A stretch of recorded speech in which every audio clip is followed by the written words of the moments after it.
to be educated. The model that we have has not changed at all. School systems are designed to create factory workers. It's a box, fit in it, and then do the thing. Now we're being expected to do a whole bunch of different things for a whole bunch of different learners, and that's not working in the system that we have, but the expectation to do it is there.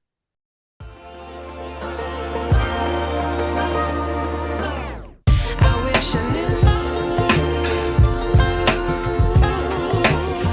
how much I miss not knowing that we're all screwed. A few years ago, I started writing a fictitious story based on my time as an educator. It is called Taught, and the story was partially inspired out of anger and frustration fueled by burnout. Okay, actually it was more than partially inspired by anger and frustration. But Taught has also become a vehicle for me to tell what I thought at the time, and in some ways continue to think, was and is the real story of teaching. I now realize that my perspective is not everyone's perspective, but there are some pieces of Taught that resonated with many educators. This podcast is an extension of that story, and I, a former teacher, will interview other educators asking them to share how they really feel about the current state of education. Why are so many teachers burn out? Why are so many, like me, leaving the field? We likely won't solve any problems or come up with any solutions, but we can create a community of voices that maybe begin the conversation around how educators can take back teaching. I'm Melissa LaFleur. Welcome to Taught, the podcast. Got you in.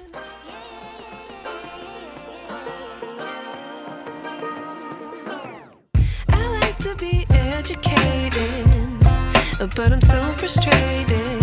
Hello to my loneliness. I guess that ignorance is bliss. Take me back to before the new. Welcome to the first episode of Taught, the podcast. Before my first guest joins us today, I'd like to give a little background about how Taught, the story, and podcast came to be. I was an educator for 15 years, and I taught in 2 states, 3 districts, and 4 grade levels. I also had a district position for 1 year, and after all that, for the life of me, I could not figure out what in the hell we were actually doing in education. I love kids and believe very strongly that knowledge really is power, and you get to choose how to use or not use your power/knowledge. But the education system as a whole has the daunting task of making a knowledge foundation accessible to everyone. So I dedicated at least 10 years of my life to trying to do that based on the latest research and initiatives in whatever district I was working in. The last 5 years of my career were spent in an existential crisis because it seemed like there was a lot of talking and a lot of knee-jerk reactions that led to more initiatives. But I can't say that much changed in terms of outcomes in my 15 years as a teacher. Now, don't get me wrong. I've met some fantastic educators on my journey, and I've taught some stuff myself. But the system as a whole never really functioned the way my gut and ideals told me it should, and it definitely didn't function the way the system itself says it does. So I started writing Taught, and it was very therapeutic for me because it allowed me to, for the first time in my career, say what I really thought and felt about being a teacher. Then I started letting my friends read it, and I found out I'm not the only one that has lived her career in a state of delusion. A few years ago, I had an administrator tell me, in front of several of my colleagues, that I needed to rewatch Freedom Writers. Since most of my career I have taught English language arts, this was about the lowest blow I could receive, publicly to boot. But here's the thing. Not many of us are out here Hillary swanking it. I can't even think of one educator I know that is. We're surviving. And if we're all expected to be products of an inspirational 90s movie about education, well, there's a lot of shame for all of us in that. And it's coming from all directions. That's no way to live when almost every educator I have ever met is showing up and giving their best every day. Absolutely no shame in that game. So this podcast is about opening the forum for all of us to state our truths. We might disagree, and we might have views that hurt the public expectation that we are all martyrs to the public education system and all of the children of the world, and that's okay. I tried to find a good quote here to summarize how change is uncomfortable, but I couldn't find one said by someone I had actually heard of. So I'll just leave it at this. I've never had a thought-provoking conversation that didn't make me uncomfortable. Let's have that conversation and get uncomfortable.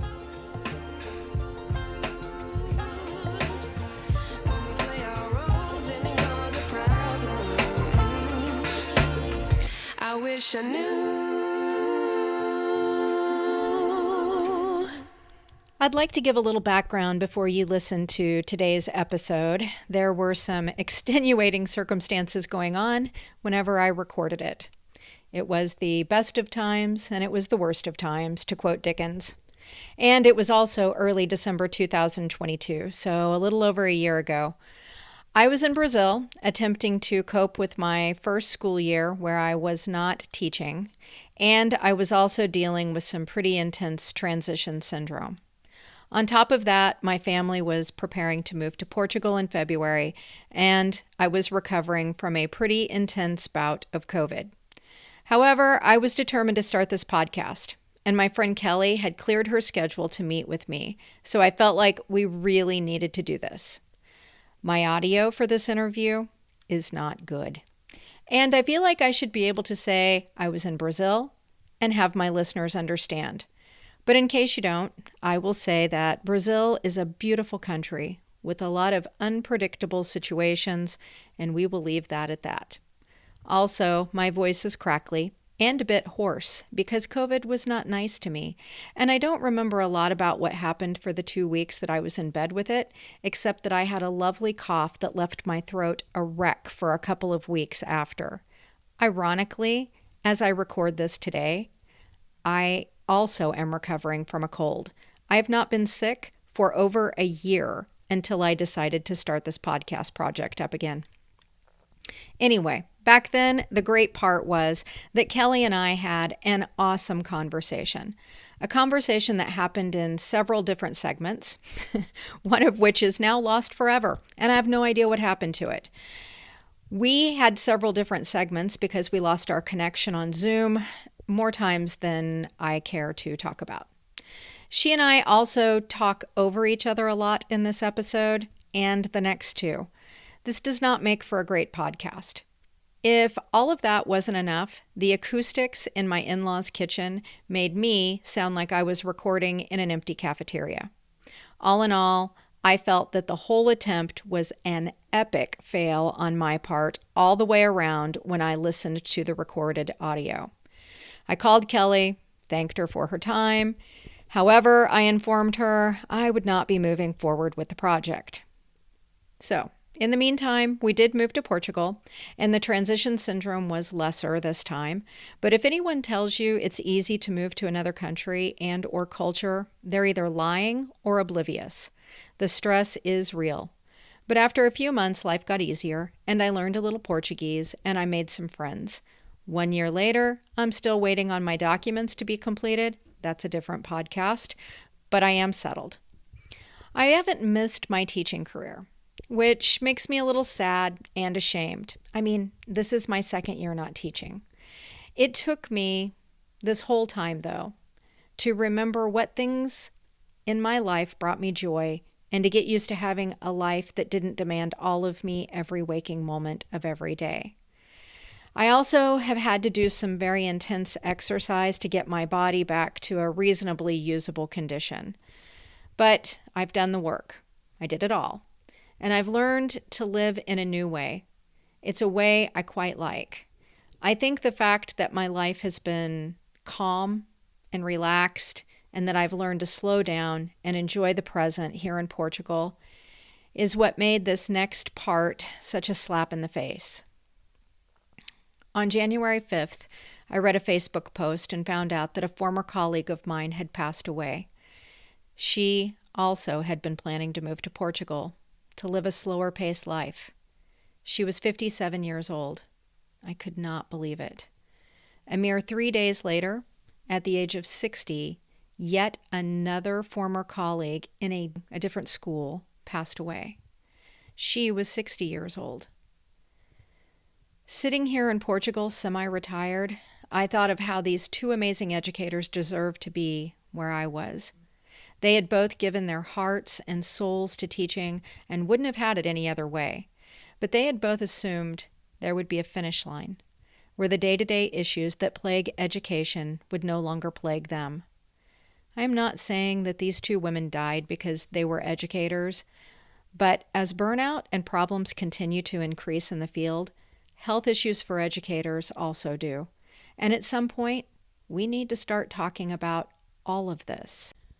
For that reason, I pulled the old audio footage recorded in December of 2022 and decided to follow through with the podcast project that I started. And remember the lost segment I mentioned earlier?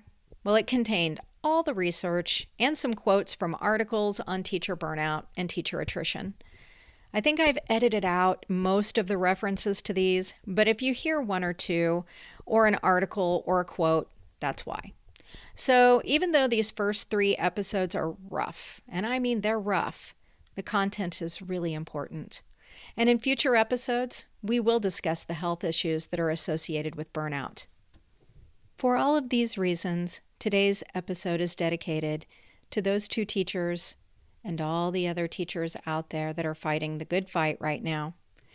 And I hope the content can help you, the listener, look past its really rough beginnings.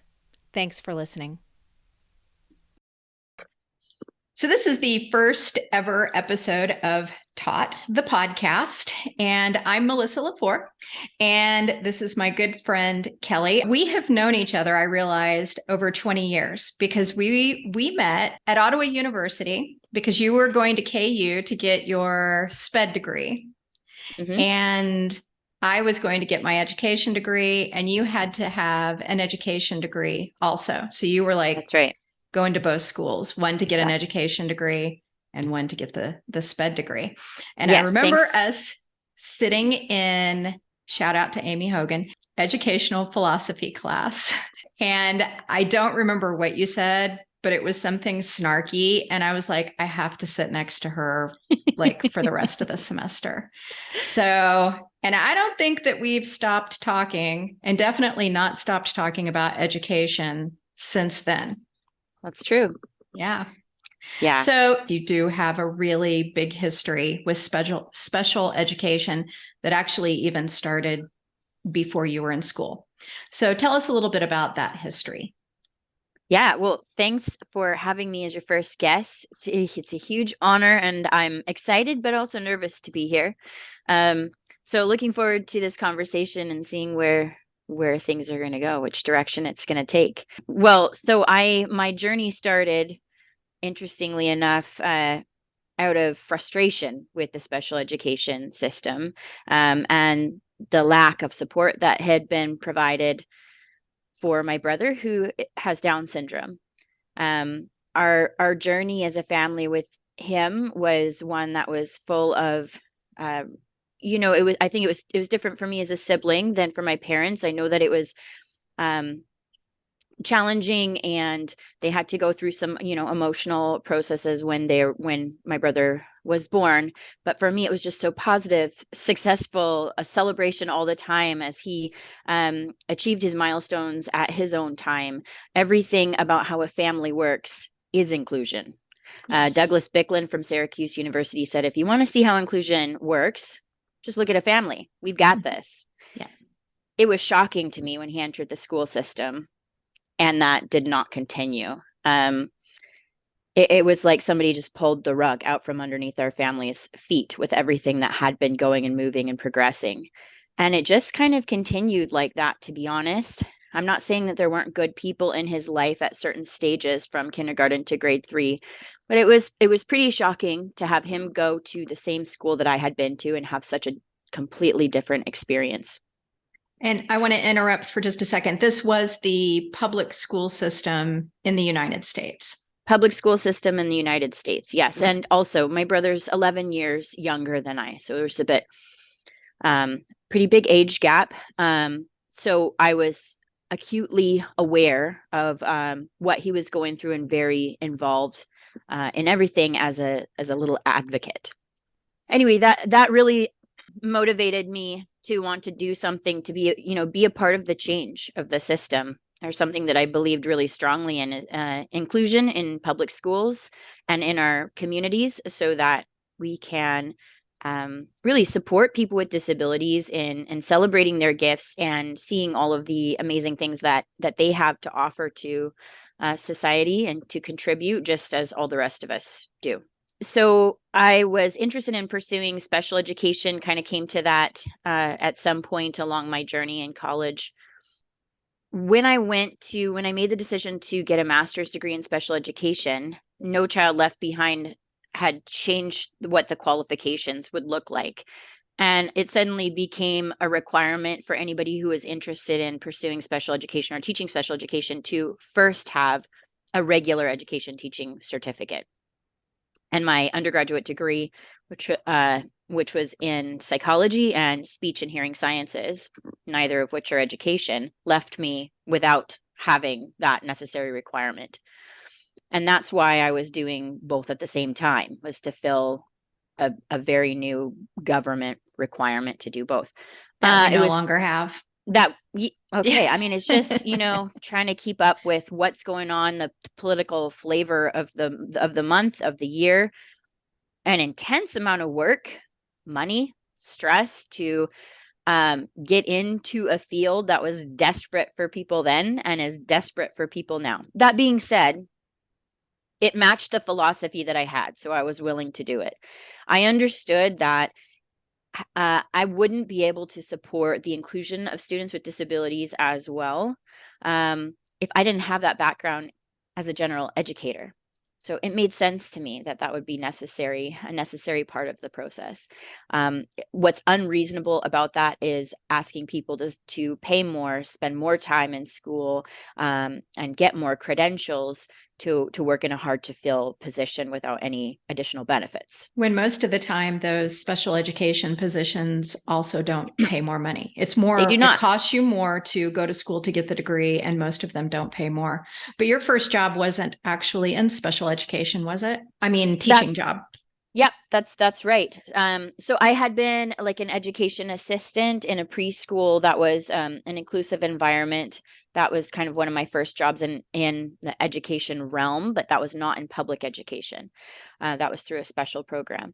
And then when I started teaching Gen Ed grade 6, which blew my mind, because all of my personal experience had been supporting students with disabilities. And I'm so grateful to have had that opportunity to teach straight grade 6. I loved it. I had such a fantastic time teaching, and it was really, really beneficial in every way to my supporting students with disabilities in the future in inclusive settings. So I absolutely see the need for this overlap of teaching experience.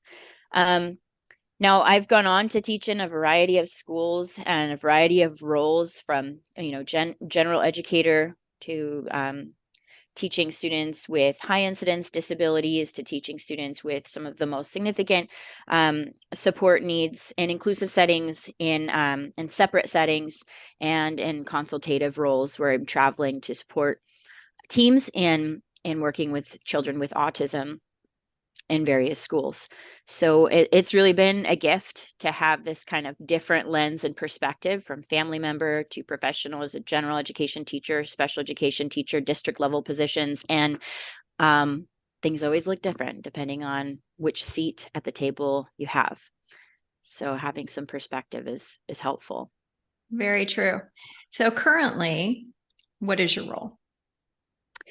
So currently, I am continuing to teach part-time as a special education teacher at a local elementary school, in addition to being faculty at a local college that is part of the education program for education assistants in local public and private schools. So that's been a recent move for me. This is in Canada, correct? That's right. And do your education assistants there primarily work with students with disabilities. That's pretty much how it is in the United States. That's why I'm asking the question. Oh, yes. Oh, yes. And I think the type of students that education assistants support has really changed over the years. The level and intensity of the needs of the students has grown tremendously. So I can even see just whereas education assistants might be prepared to support students with, say, learning disabilities or things of that nature in the past, those are just not the types of students who are receiving support anymore. We have students that they have very significant behavior challenges or a lot of significant health needs. And that's what's getting the attention and the focus now, and the rest kind of flies under the radars of the reality of the situation. Absolutely. I'm going to be interviewing another friend. I'm calling on all of my friends to do this podcast because, like, people in their right mind would be like, no. So yeah, you've got friends in low places. That's us. Actually, I found I had a lot of friends who work in special education or related fields. And I thought, there must be a reason as a gen ed teacher, I'm drawn to these people. And a lot of the stories that I have in my book Taught, and as you know, you've read it, I don't paint support staff in a lovely way. And it's because they don't typically get treated in lovely ways.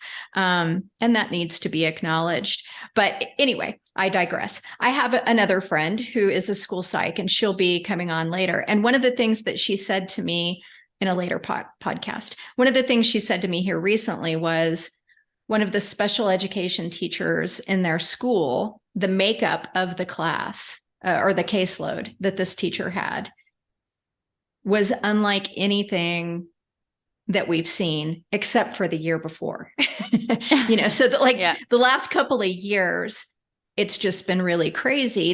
And it's exactly what you said, the level of need, because she questions how we are qualifying. Do we have this group of students that is getting larger that maybe the education system has not created a good space for them, I guess, an appropriate space. I don't want to put a good or bad label on it, but an appropriate space for them where they don't really fall under the guidelines of special education, but they don't fall under the guidelines of a gen ed student that can have the same expectations and consequences that, because of all kinds of varying needs, that you can have for just your typical gen ed student. For sure. There's a lot of complications. It's all about universal design for learning and what's being put in place at the classroom level to support the majority of students and adjusting those supports. I mean, what we're looking at for thinking about response to intervention is that 80 to 85% of the classroom needs should be met through what the classroom teacher is delivering. And then if that's not happening, that classroom teachers are adjusting their style and the supports that they have in place within the classroom. I would say, teachers aren't doing or are not able to do that for a variety of reasons. It's different, I think, in the States than it is in Canada. In the States, a huge amount of pressure on meeting standards and preparing for tests. I wouldn't say I feel that here, but I just don't think teachers have the access to supports and training and to feel confident and fluent and being able to implement that type of flexible learning systems. It's a huge change in what we're expected and what we're needing to do that actually doesn't fit into the model that we have. And the model that we have has not changed at all. School systems are designed to create factory workers. It's a box, fit in it, and then do the thing. Now we're being expected to do a whole bunch of different things for a whole bunch of different learners. And that's not working in the system that we have, but the expectation to do it is there. The need to do it is there.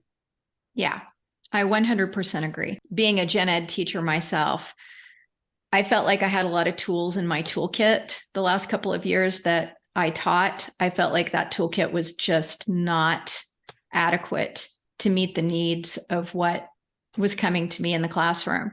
And like I said, it very much, it was not these kids need to be in special education as much as it was, we're not really sure how we handle these learning needs and these behavior needs. A lot of it was behavior.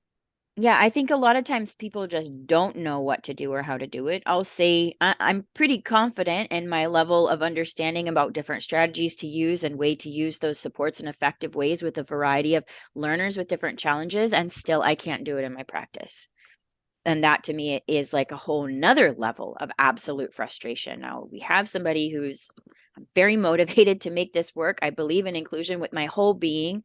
And still, I'm not able to do the things that I actually know how to do to support my students in classrooms because of the systems in place that don't allow for that to happen. So there's so many angles and reasons why things are not working. Well, and you've mentioned how we've got some differences here between the U.S. systems and kind of how we operate. And I 100% agree that we are very focused on tests. I don't think that that is by any educator's choice. So I will throw that out there, but it is the system that we live in. It's the framework we have to work with. But I'm interested. I could not find teacher attrition statistics for Canada. I special education teacher attrition. I could find teacher attrition, like how many, what percentage of teachers were leaving and those kinds of things. And I know that we have to be somewhat cautious in what we say. We don't want to be negative about our school districts. I don't want to be negative about the school districts that I've worked with. But I'm wondering if that's something that you can talk about why I could not find that statistic.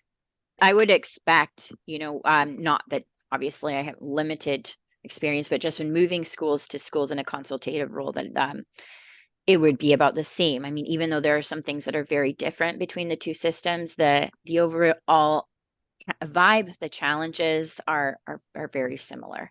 Now, I haven't taught, and I don't have I don't have any experience anywhere else in Canada besides British Columbia. So I can only speak to what how things work here. But in British Columbia, the teachers union believes, and the rule is that a teacher is a teacher is a teacher. There's no separation between a special education teacher, a general education teacher, somebody who's teaching ESL. There are no separate credentials. It's an option to add on maybe a specialization for, your own benefit, but it will not result in increased pay, increased priority in placement necessarily, but that does vary depending on district. Each different district has different applications and interpretations of those union rules. But as a whole, a teacher's a teacher's a teacher. That is fascinating. Something I would love to delve further into, but I do want to keep us on track. So statistics are saying that the special education burnout did not get worse because of the pandemic. And I want to know what your thoughts on that are. Do you think that burnout got worse? Do you think burnout is a problem in special education? Well, like I said, there's no difference between, while people are in a certain role in a certain school here, you would move around. You could move around very fluidly from one year to the next, special education, general education, since there's no criteria for any area of specialization. So I couldn't speak to the difference necessarily in special education and general education in terms of burnout that would cause somebody to leave the system as a whole. That being said, without a doubt, the highest turnover rate of any teachers in the system is in special education. Most of the time, those jobs are filled by people who are doing them because there was nothing else left, because they're a new teacher and they don't have enough seniority. Most of the jobs in special education are filled by young teachers who don't intend to stay in those roles once they have enough seniority to move on, or when there's budget cuts or layoffs, those are the first teachers to go. And so even for that reason, even if they intend to stay, they're let go. is it worse because of the pandemic? That question I'm really not sure about. I think stress for everyone in every way is at an all-time high. Um, there's a lot of things that the pandemic hasn't really changed about education or special education, but it has brought things to light. It was already happening, and it's just kind of more visible and more acute. So have I felt more burned out by my role and it feels like related to pandemic? Yeah. I mean, I'd say my tolerance for like all of life has gone down as most other people's, right, throughout this challenging time. But it's the same shit that was happening before, continued to happen. It's just that more people know about it because now their kids are at their house and they can see what's going on or not going on. Um, you know, teachers have taken on uh, a massive amount of stress in trying to make sure that kids are educated, supportive, staying safe throughout these challenging times. But they were doing that before, and within schools. So yeah, I really don't think it's that different. But hopefully, people are more aware. Yeah, I kind of feel the same. I feel that teacher burnout, it stayed the same. I don't feel like the pandemic necessarily made that worse. I think it did make all of us more stressed, though. Yeah, what a disappointment the pandemic was in so many ways. But for me, I remember thinking when we went into lockdown, this is it. We are finally going to see some systemic changes. We've got opportunities to do new things, think outside the box. And boy, if we didn't spend this whole time trying to figure out how to make online education just like the worst components of in-class education. And then we're like, oh, let's just bring everybody back to class and do it the way we've always done it, at least in the US. I do want to be clear that we're working in two different systems, but I think some of the issues are very similar. The difference is we weren't closed down for that long up here. In BC specifically, the government made it a real priority to keep kids in schools. That was the biggest priority, a bigger priority than people being able to visit friends and family, for example. We were really limited on the amount of time or the number of people that could get together. But there was a very, very short time that schools were not in session. And even during that time, schools had to remain open and available for childcare purposes for families who needed it, either because of their socioeconomic or family dynamic safety situations, or because they were essential workers. That to me, I was proud to be a Canadian to see that that focus on putting the safety of our community and students first, and recognizing the role that school plays in terms of that a big part of school is not about academics or education. It's about safety. It's about food, shelter. It's about social interaction. I have said that several times. I had to eat crow because I really felt like, what's the big deal? Are we really doing anything anyway? So everybody stays home for a few months. But yeah, I've had to really acknowledge that within the infrastructure of a country, how much the school system, how vital that role is. I had no idea. So that was a good learning moment for me. I'm going to take us back to what I said we would talk about today. You and I spend a lot of time talking about the issues within the system. And it a lot of times does come back to special education and how it's being implemented, how it's being viewed by educators and the public at large, and definitely policymakers. And then in my research for this, I found this beautiful little research paper done by some people in the special education department at the University of Georgia. And it was about special education teacher burnout. It was published. in 2002. And the first thing that caught my eye was they were using statistics. I almost didn't even read the article because I'm like, this statistic came from the 1990s. Why would you be putting this stuff out there? And then I realized the paper was published in 2002.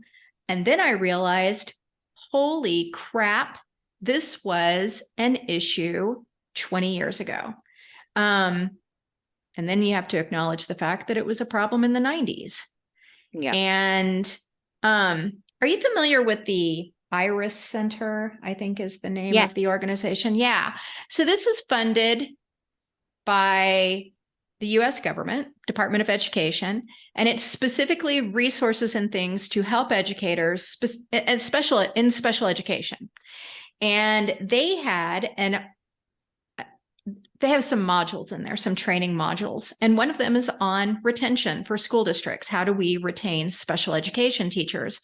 And in there, they say it's a problem.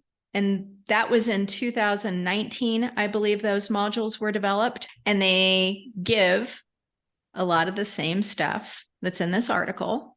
So then I question, why haven't we done any of this? So I'll tell you the recommendation that was made by these lovely professors at the University of Georgia 20 years ago. And then let's just discuss a little bit about what we think. Now, for anybody that might listen to this, which is going to be my friends and Kelley's friends, we are not here to be self-professed experts. At least I'm not. Maybe Kelley wants to be one, but I'm not. But we are just going to discuss our thoughts and opinions, okay, based on no evidence other than our experience. I love that. All right, so the first recommendation, drum roll, smaller class sizes and smaller caseloads are recommended to school districts to increase retention for special education teachers. Is that happening in BC? Absolutely not. Not and I can tell happening you why. in the US either. Just money. This is about money. Yeah, we just had a renegotiated contract here. And once again, we're able to get improved benefits and a higher salary. And we're not able to have success negotiating class size and composition. This seems to be an ongoing, pretty close to non-negotiable, because it would cost more, I think, is the biggest issue. You know, maybe there's, I don't know why. We know this is a critical factor. We've known it, and we just don't get any movement on this. The caseloads are huge. Classrooms are too big to accommodate the level of need. And so we add more educational assistants to the mix. Keep putting on the Band-Aids. Don't increase the number of qualified teaching staff, and hope for the best. And it's not working. Never has worked. Continues not to work. So same in the United States. We, last year, 1 year of the pandemic, I was one of the online teachers. And then the next year, which would have been last year, I was back in the classroom. And I remember the special education teacher was new that year, and I'm hopeful that she also will be coming on to do my show. And she couldn't believe that she kept getting more students added to her caseload. And, we have in Washington, we call it trigger, which means this is how much your contract says that you're going to get. But if you have to take on more students, you get these choices of paraeducator time or money.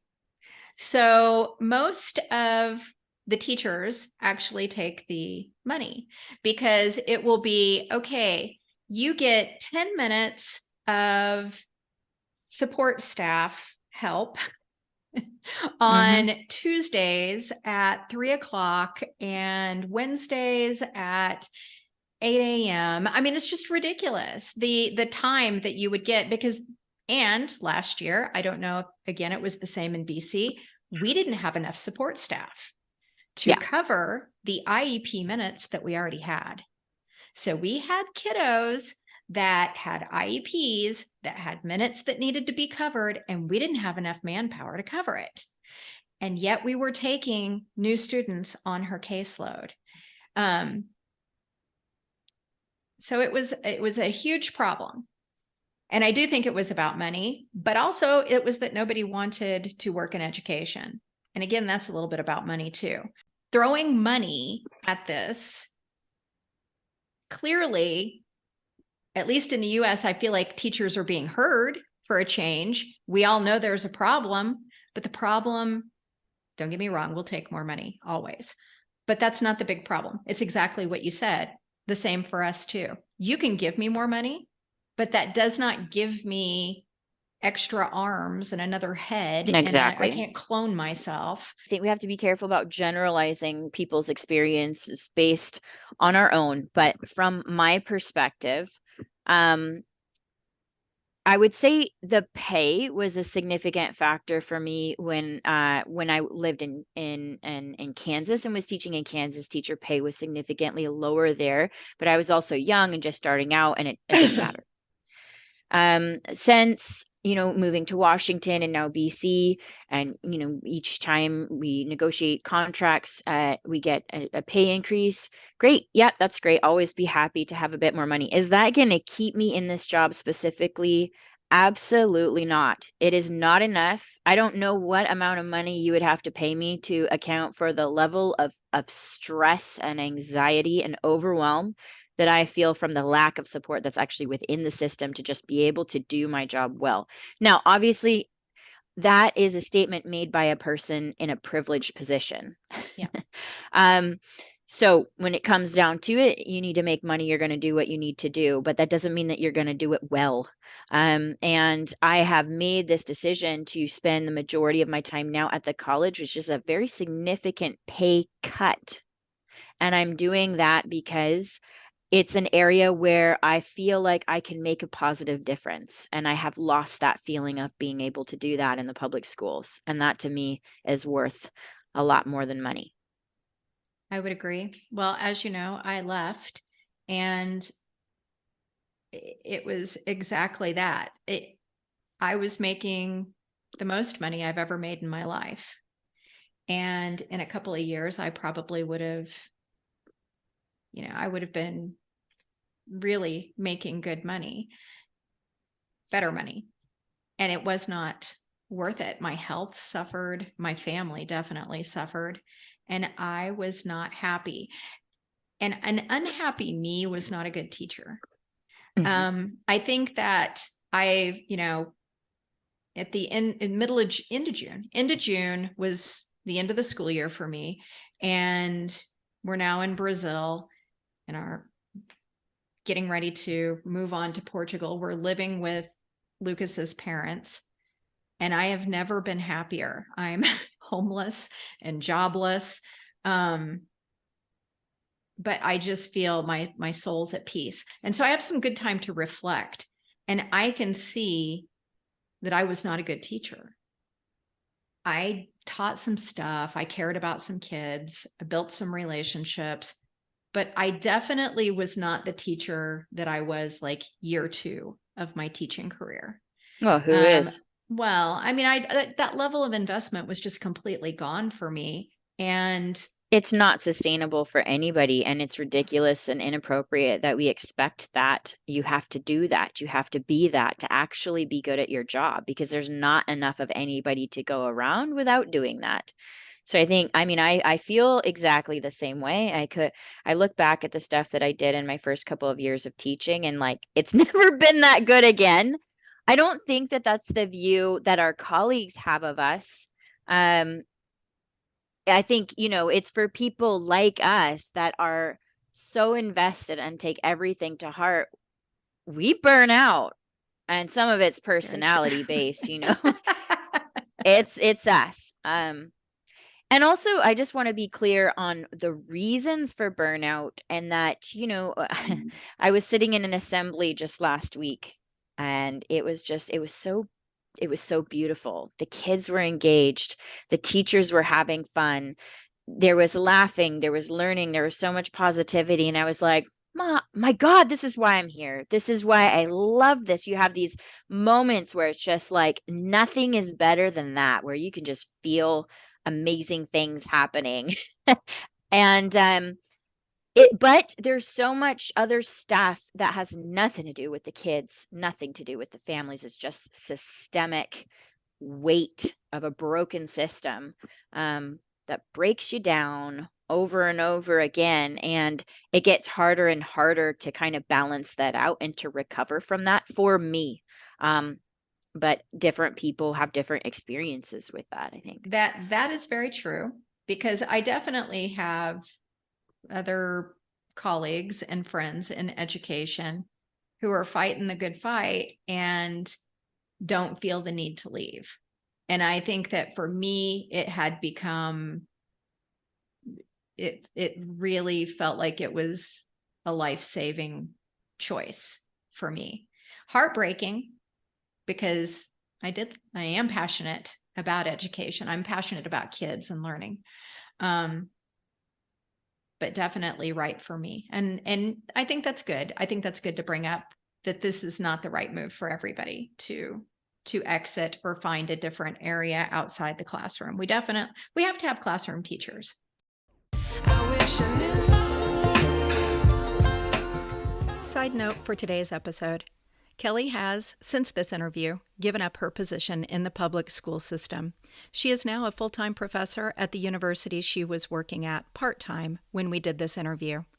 She now has time to raise the 2 young children that she already had and get a little piece of her life back to give more to them. Kelley and I were only getting started in this episode. If you enjoyed listening to what she had to say about special education, check out episodes 2 and 3, where Kelley gives her perspective on what is necessary to change some of the more challenging aspects of education, as well as giving her candid perspective on some of her personal struggles as an educator. I want to take a moment here to mention my friend, Amy Schamberg, for anyone listening who may be interested in resources for themselves or others in the area of burnout. The term self-care has become yet another expectation put on educators' plates. We all know we need to be taking time for ourselves to recharge our batteries, but finding that time, doing the things that make us feel taken care of, can seem like one more chore added to the never-ending list. However, nationally board-certified health and wellness coach and former school psychologist Amy Schamberg has an alternative to the make time for a yoga class philosophy of self-care.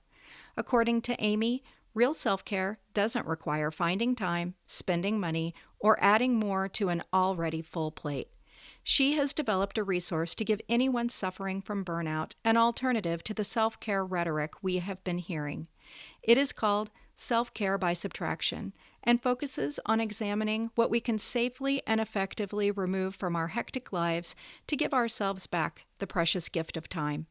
Self-Care by Subtraction is a free, downloadable resource that can be found on Amy's website, Amy Schamberg Wellness at amyschamberg.com.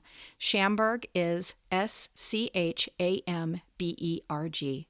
See the notes for today's episode for a link to Amy's website. I wish I knew. If you liked this podcast or know someone who might, please share it as much and as often as you can. Perhaps you or someone you know will be inspired to talk about teacher burnout. If you would like to get your voice on my podcast, contact me. Coach, speaker, and author Rashid Ogunlaru said, "It may take many voices for people to hear the same message." Please join me in being one of the many voices rising up to get the message out around educator burnout. This is Melissa LaFour. Thank you for listening to Taught, the podcast.